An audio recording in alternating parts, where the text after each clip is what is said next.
Hi everyone. A wonderfully generous patron made a contribution to the channel and also asked a question underneath one of the videos in regards to my thoughts on crypto. And while I'm certainly not a financial advisor and, you know, I'm not offering financial advice here, I thought I'd get a little bit familiar with crypto so that I can respond to this question. And I have to say that it's a reasonably detailed topic. You know, at the sort of, I guess, the very surface level, it's a digital workaround to the official or government systems of currency and digital exchange of value. It's decentralized. It's volatile, and but there's there's a lot involved in the conversation. And what I really wanted to speak to was the question, what are my thoughts on it? Well, I just want to actually bring this back to digital currency in general, because as we can see around the world, there is a push to move away from cash. And, it's becoming harder to sort of access cash conveniently. And there's a few local stories I could share that I've experienced and heard from my friends who own, brick and mortar style shops and that. But one thing is very clear to me is that most of the shops that I've talked to, they like cash. They are quite happy to receive cash.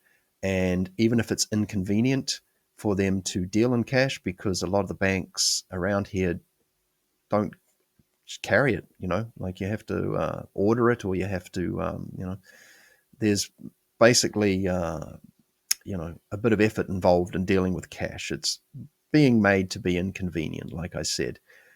But when it comes to digital currencies in general, you need power.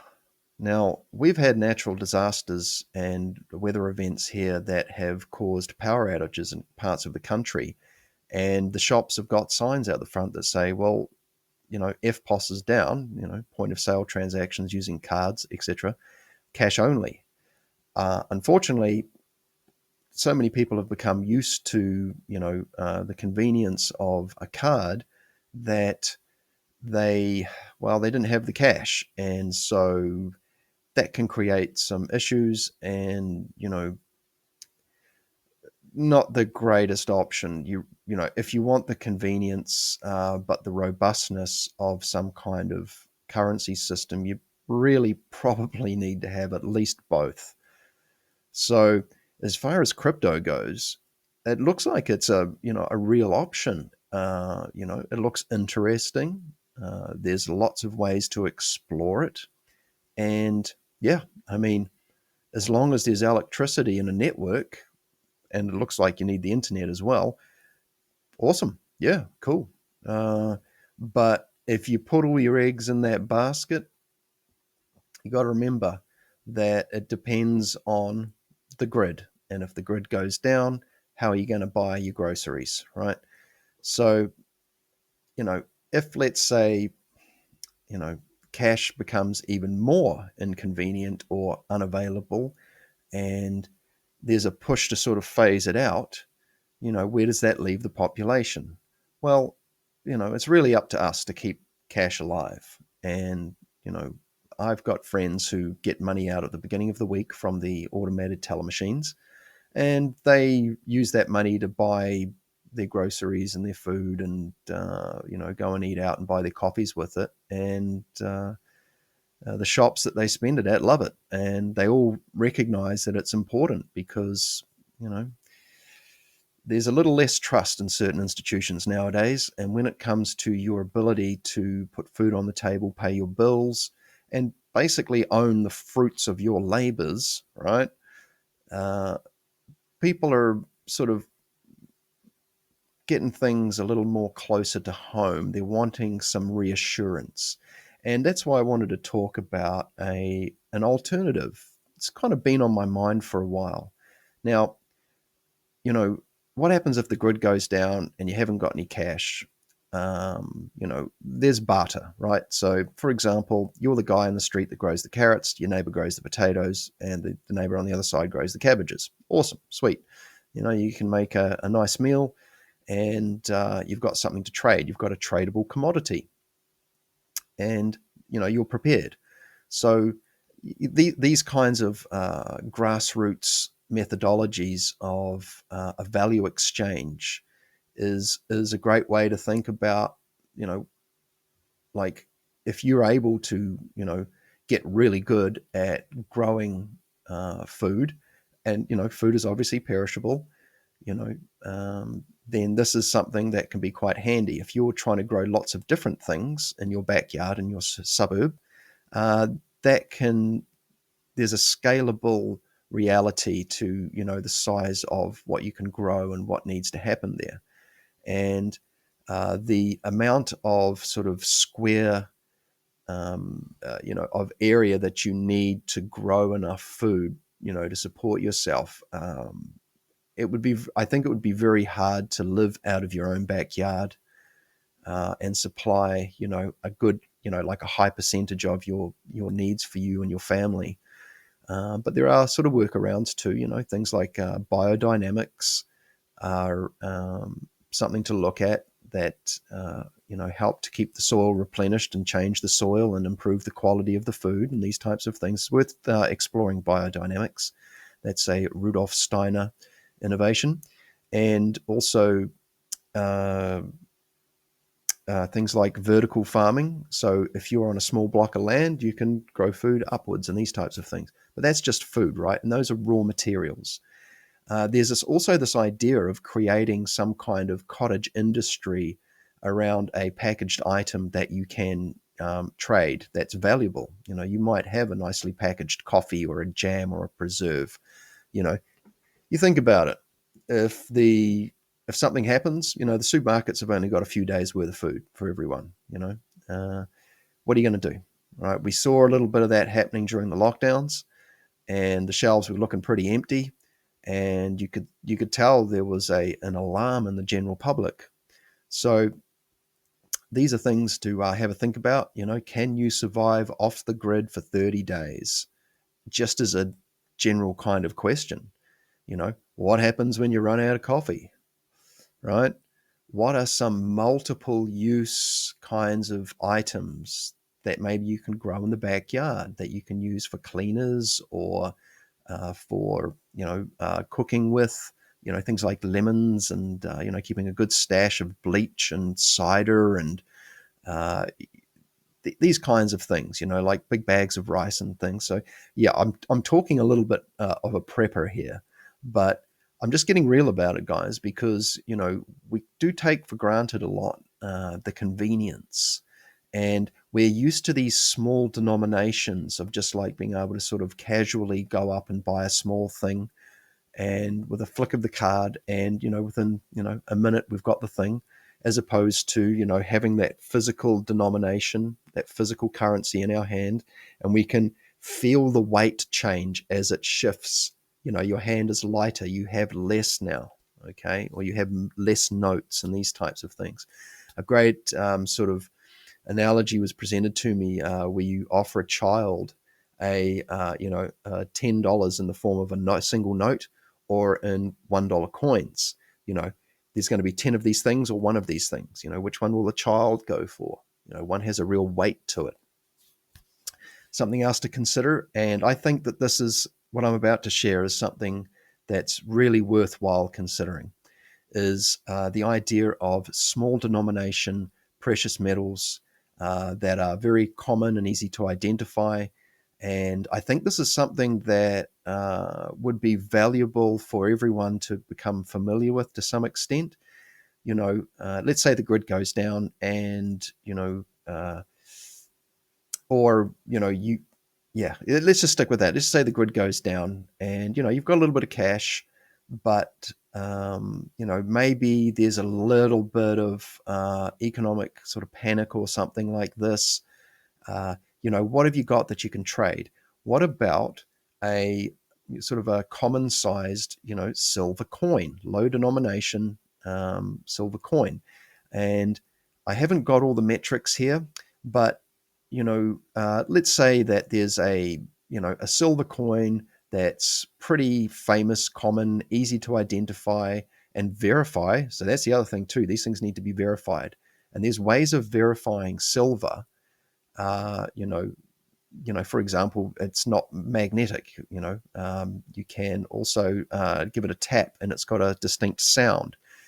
There's ways to measure it, the size of it and the weight of it as well. And sure, there'll be some clever people out there that will try to get around that and create false, coins and that. But, you know, uh, if this is a real option, something to consider is that, you may have to alter your spending habits slightly as well. So you're not going to go up to the shop and buy one loaf of bread and sort of, break off a bit and go, there you go. I mean, that's the thing with gold, right? It's great to have some gold in the house or whatever, or maybe not. Don't tell anyone, right? Uh, you know, no, I don't have any. But the idea is that you have this small denomination that may be worth, say, $40, right? And so you'll buy $40 worth of items, and this is where the general store idea is valuable rather than all of these type specialty stores. So what you do is that you go in and you'll find that you'll be making less transactions, because you won't be sort of making impulsive transactions, because you've got this thing in your hand which has real actual value.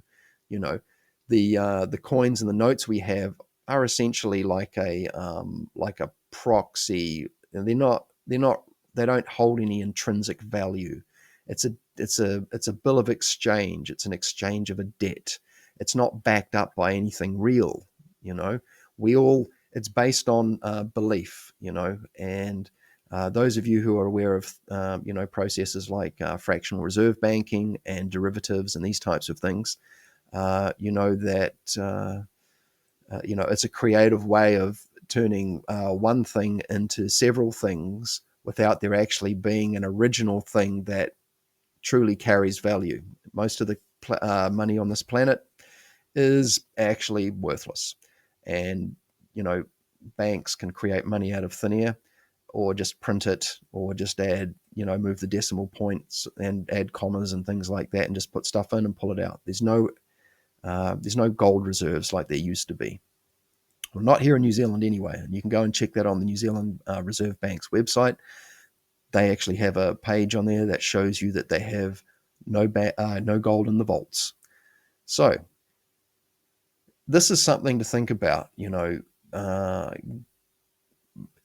heard a story about someone who went to a local mechanic, and they wanted to get their car fixed, and they said, when they went to pay, would you take silver coins?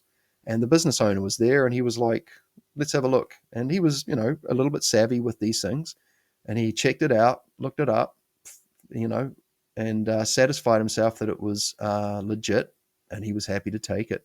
And the person who gave him the coins was like, that's awesome. That's cool. That's good to know.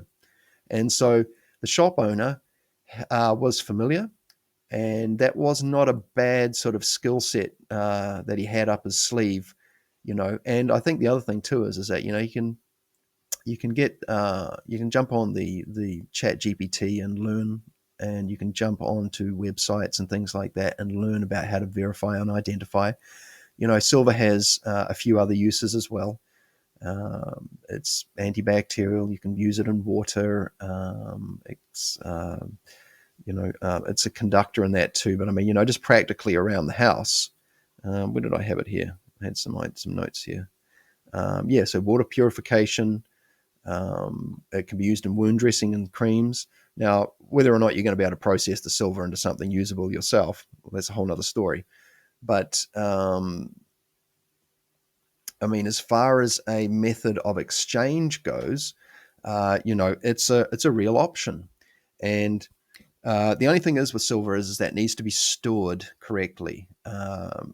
When humidity and the sort of outside environment gets to it, it can change it, tarnish it, etc. It doesn't really reduce its value, but if it makes it look unattractive or hard to read, like the verification information on it as being sort of one step of verification, then it may be problematic. So, it's good to become aware of what's involved when you get into an alternative method, because, for the large part, I would say most of us have just become familiar with the same thing that everyone else uses, which is sort of like what we're provided, and we go, okay, well, this is what we use, and we have just an agreed understanding that this thing has a agreed value that's reliable, and yeah, there you go.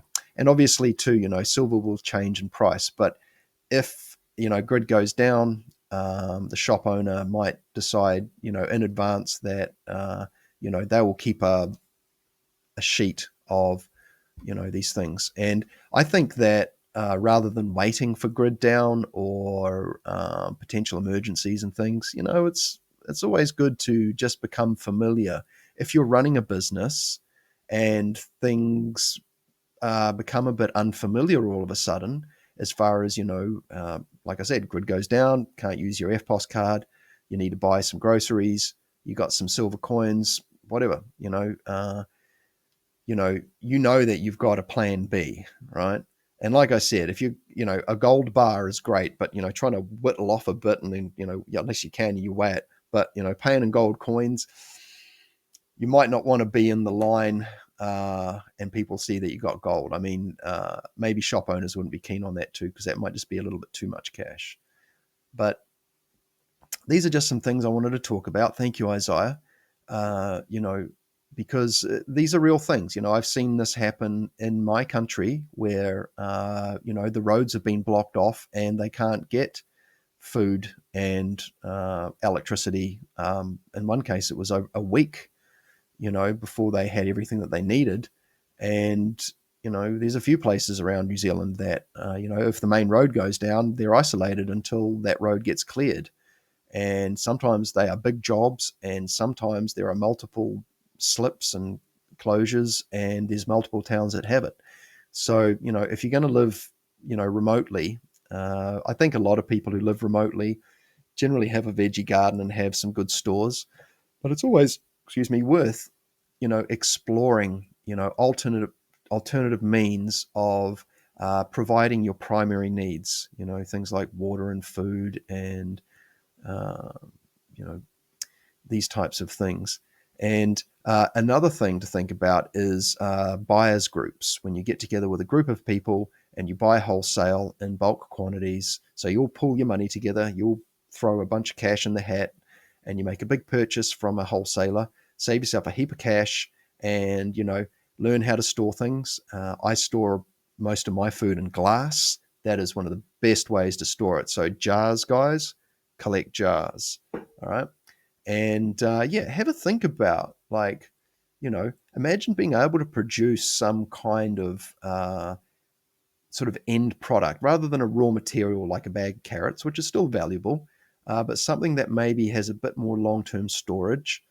Maybe has a little bit of aesthetic value to it too. It's nicely presented, but it's still primarily just a functional item, whether it's for food, whether it's something useful like a cleaner, uh, you know, like if you go camping, like things that are easy to carry and just, maybe have a few uses and these types of things. Because if you're the only person in the street who's got coffee, like you've bought a whole stack of beans and you've got them in storage, I tell you what, you'll probably do a roaring trade, you know. And these are things to think about. And yeah, so thank you, Isaiah. Um, I'm sorry if I couldn't give more of a detailed understanding of what crypto is, because I haven't spent enough time with it. But from what I can see, I mean, as far as an alternative, it looks great, as an option. And I might start doing a little bit more learning about this myself, because, some people like to support and trade in these things. And it looks like there's some real value. It's just about converting it into something useful and practical. This is something I need to become aware of. Can I convert my crypto in a short space of time into something tangible if I need to? I also see on this list here that, it can just disappear very fast if you do something wrong. If there's a mistake, it's kind of gone forever in these types of things. Whereas if you go through the official systems, there's methods of sort of retrieving things if they go the wrong way. But thank you so much, everyone, for listening. I appreciate you all. Have a beautiful day.